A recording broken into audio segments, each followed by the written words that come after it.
प्यारे बच्चों, Mittal English classes में आपका स्वागत है। पिछले वीडियो में हमने आपको ग्रामर के कुछ कॉन्सेप्ट बताए। आज हम छोटे छोटे शब्द लेकर आ रहे हैं जिनका मीनिंग हम बताएंगे। ये मीनिंग आपके लिए ट्रांसलेशन में बहुत लाभकारी होंगे। आशा करते हैं इनसे आप सीखोगे, और यदि आपको अच्छे लगे ये वर्ड तो आप अपने साथियों पर भी भेजना, शेयर करना। देखिए, आज का वर्ड है हमारा एट द बिहेस्ट ऑफ। इसका मीनिंग होता है के कहने पर। जब किसी ट्रांसलेशन में हिंदी के वाक्य में आता है के कहने पर, तब हम इसकी अंग्रेजी लगाएंगे एट द बिहेस्ट ऑफ।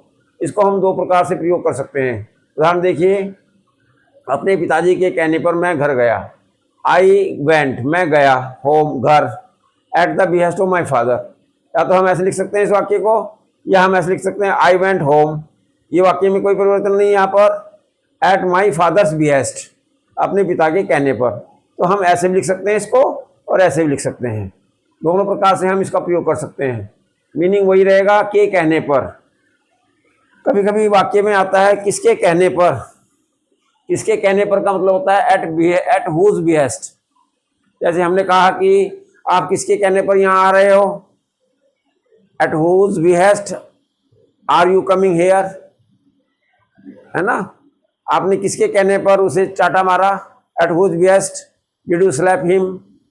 इस प्रकार के वाक्य जो हैं एट हुज बिहेस्ट का मीनिंग होता है किसके कहने पर। ये इंट्रोगेटिव में आता है हमारा, और के कहने पर एट बिहेस्ट ऑफ।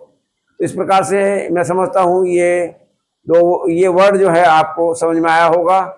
और यदि समझ में नहीं आया तो इसे बार बार देखिए वीडियो को और समझने की कोशिश कीजिए। ये बहुत अच्छा वर्ड मीनिंग है और इसे आप अपनी ट्रांसलेशन में भी प्रयोग कीजिए।